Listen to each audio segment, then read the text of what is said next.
선배, 민주협회 의장 최갑수 교수의 일행분들이 다녀가셨습니다. 근데 반값 얘기만 하지 말고 서울대 법인화 얘기도 좀 해달라 그런 얘기를 요구하셨는데 이행 교수님께서 공공성의 씨를 말리는 법인화 문제를 지적해 주셨습니다. 자, 이제 세 분 발제 공부가 많이 되셨습니까? 대답이 시원찮아요. 도움이 많이 됐습니까? 예.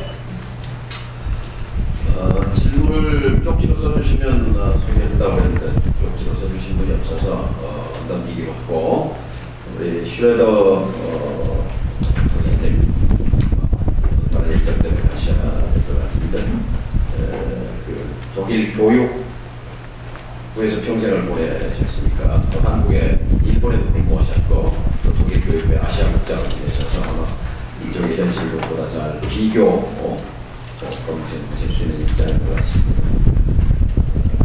말씀을 해주시고 황희정 비서가 영어를 잘하니까 통역을 좀 해주시기 바랍니다. Mr. Schroeder, would you please give us your comment on tuition fee issues comparing to the German system? Okay, thank you very much, honorable members of the Parliament, ladies and gentlemen. I have been invited to describe the German system, which I'm happy to do so. But you must see, before I start to describe it, the system is very different. 오늘 초대해 주셔서 감사합니다. 오늘 저희 독일의 교육 시스템에 대해서 전반적으로 살펴볼 건데요. 미리 말씀드리지만 한국과 독일은 완전히 다릅니다. Basically, we don't have student tuition in the university. 기본적으로 우리나라, 그러니까 독일에는 대학 등록금이 없습니다. But the biggest differences are the responsibility for higher education is with the region and not with the federal government. 독일은 연방제 국가인데요. 그 교육에 대한 의무가 연방에 있는 것이 아니라 주별로 주어져 있다는 점이 다릅니다. So it can happen that in some region you pay tuition, in other region not. 네, 일부 주에서는 그 등록금을 부과를 하고요. 지금 4개의 주라고 말씀해 주셨고요. 그 다음에 나머지 12개의 주에서는 등록금이 없습니다. Moreover, the enrollment in higher education system in Germany is lower than in Korea. We have 35% enrollment in university system, and the rest is from the tertiary education, which is in Germany very popular and has a high image. 일단 독일에서는 그렇게 고등교육을 받는 대학 교육을 받는 그 등록률이 굉장히 낮습니다. 35% 정도만 대학에 가고 나머지는 직업 교육을 받습니다. Another big difference is that most of the German universities are public universities. We have some percentage of private universities, but they are very small. 또 한 가지 그 특징은 독일 대학교는 거의 공립대학이라는 점입니다. 사립대학이 있긴 하지만 굉장히 숫자가 적습니다. So then, now back to the tuition. 10 years ago, there started this discussion in Germany, internationalization, globalization. We should have also tuition in Germany. 10년 전에 세계화 물결에 동참을 하면서 독일에서도 등록금을 부과해야 된다는 물결이 있었습니다. And then several countries introduced the tuition system in their country. 그래서 이제 독일 내 몇 개의 주에서 그 등록금 제도를 시행을 했었습니다. But the tuition was much lower, so average was around 500 euro, which is 800,000 won per semester. 그렇지만 그 등록금 제도를 시행해도 굉장히 등록금 자체가 낮았습니다. 500유로 정도 됐었다고 합니다. So now, today, several countries finish the system again. 그래서 요새는 다시 이제 그 시행했던 주에서도 등록금을 철폐하고 있습니다. And from 16 countries, we have only in 4 countries tuition. 16개 주에서 4개의 주에서만 등록금을 받고 있습니다. And one country, maybe some of you know, there were elections months ago, Baden-Württemberg. There is now Green and Social Democrat Party. They will cancel all the tuition. 그리고 한 개의 주에서 지금 갖고 있는데 3인당이 그 선거에서 이겼기 때문에 아마 여기도 등록금을 철폐를 할 것입니다. On top, another big difference, we don't have a tuition system in general, but we have a student support system. 우리가 그 한국과 다른 점은 일단 등록금이 없다는 점이 크게 다르지만 또 다른 점은 그 학생을 지원하는 시스템이 있다는 것입니다. So when I studied, I got from the government 4 years monthly income, which was enough to live. 제가 학교에 다닐 때 4년 동안 정부에서 충분히 살 수 있을 만큼의 지원금을 받았습니다. But this is only applicable for people coming from low income families. 그렇지만 이것은 그 저소득층에서 온 사람들에게만 해당이 있었습니다. I think I gave you a short overview. Thank you very much. 예, 제가 독일 교육 제도에 대해서 짧은 얘기를 해드렸습니다. 감사합니다. 네, 슈레더 선생님 대단히 감사드립니다. 말씀 중에 토론자 좀 지적하신 분인데 우리 안진걸 미친 등록금의 나라 책 바꾸셨죠? 이 책으로 어떻게 인쇄 많이 받았습니까? 우리 안진걸 선생님 질의합니다. 안진걸 참여연대 민정팀장은 법대를 나오셨는데 최근 법을 어기는 일을 도맡아서 2008년 촛불운동 때도 구속된 바가 있습니다. 등록금 네트워크의 정책 팀장 계시고 그리고 시민운동의 길로 접어들어서 열심히 하면서 부모님께 용돈으로 드리고 그리고 남은 돈 5만 원으로 한 달을 사는 분이 있다. 그런 얘기를 쓰셨는데 요즘은 얼마로 삽니까? 네, 대충. 지금 질문하기 쑥스럽습니다. 참, 아까 그 독일 시스템 얘기를 잠깐 설명해 드렸는데 질문이 있으시면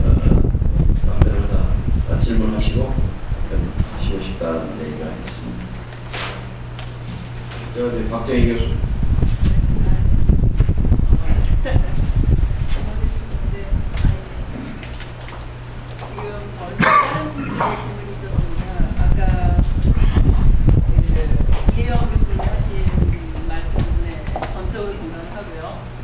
실제로 등록 문제가 지금 질문 독일 네. 일단은 그 아까 튜이션 서포트 시스템이 있다라고 들었는데 그게 저소득층에 한해서 있다라고 말씀하셨는데요. 그 독일에서의 저소득층에 대한 어떤 정의가 우리 사회하고 같은 건지 그냥 단순한 소득 수준의 차이로만 보는 건지 좀 궁금합니다.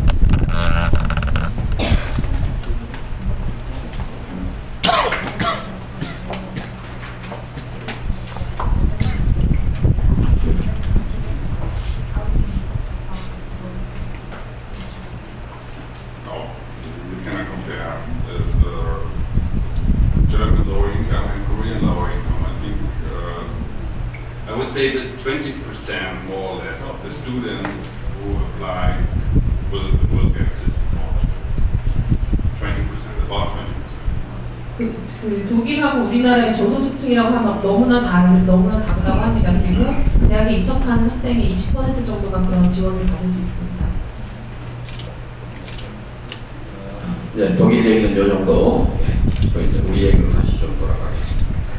토론자가 5분이신데요. 심필경 선생님, 이종걸 의원님, 김여진님, 안진걸님, 정준영 선생님, 국생회장님 5분 5분에서 7, 8분 이 사이로 주시면 좋겠습니다. 먼저 심필경 이사장님께 마이크 드리겠습니다. 좀 빨리 하기 위해서 제가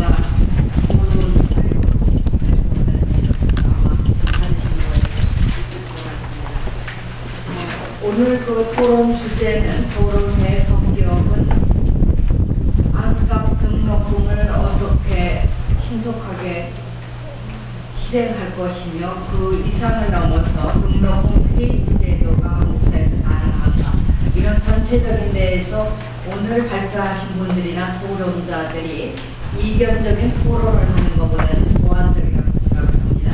그래서 저도 지금까지 발표하신 이 세 분의 주제 발표와 또 그동안 말씀한 독일 케이스 이런 거를 보완하는 내용으로 말씀을 드리겠습니다. 최근 보도된 바에 의하면 한국 사회에서 자식 한 명을 대학까지 졸업시키는 데 소요되는 돈이 약 2억 6천만 원이라고 합니다. 전 대학의 70%가 부모에게 의존하고 선진국은 거의 다가 국가에 의존하죠. 부모에게 의존하고 대학을 다니며 나머지는 그것도 의존하지 못하는 학생들은 1년 내내 한 달에 70시간 알바를 하여야 간신히 한 학기 등록금을 충당할 수 있다고 합니다. 바로 등록금과 알바의 목적과 수단이 전도된 삶을 살고 있는 대학생이 증가하고 있습니다. 그리고 한국의 고등학교 졸업 후 대학 진학률은 80%까지 되고 있는 현상입니다. 이 모든 통계를 종합하여 분석해보면 대충 어림하여 부모가 그러니까 등록금이 넉넉한 중상층을 30%라고 크게 봐서라도 나머지 대학생을 둔 가족 70%는 부모의 허리를 휘게 하든가 아니면 당사자의 허리를 상하게 하고 있습니다. 그렇다면 과연 대학 졸업 후 그만큼 소득은 보장되고 있는가? 조금 전에 이혜영 교수님께서 그 말씀을 주셨죠. 이것은 결국 교육정책의 목적과 개인 가족의 기대를 종합할 때 우리나라 교육제도와 사회 구조가 얼마나 모순적이며 비효율적인가를 여실히 보여주고 있습니다. 또한 이러한 교육제도가 양극화를 심화시키는 터널 역할을 하고 있음을 간과해서는 안 되겠습니다. 모두 들어갔으니까 밝은 입구가 나오겠지 하는 막연한 기대로 몰고 가는 대학은 또 하나의 묻지마 시장이 되어버렸습니다. 오늘의 등록금 문제가 민생 문제나 재정적 문제로 끝날 것이 아닙니다. 바로 교육 제도의 문제로 확대되어야 합니다. 그런 의미에서 오늘의 토론회는 참 다행이고 이런 토론회를 주최하신 정동영 의원께 감사드립니다.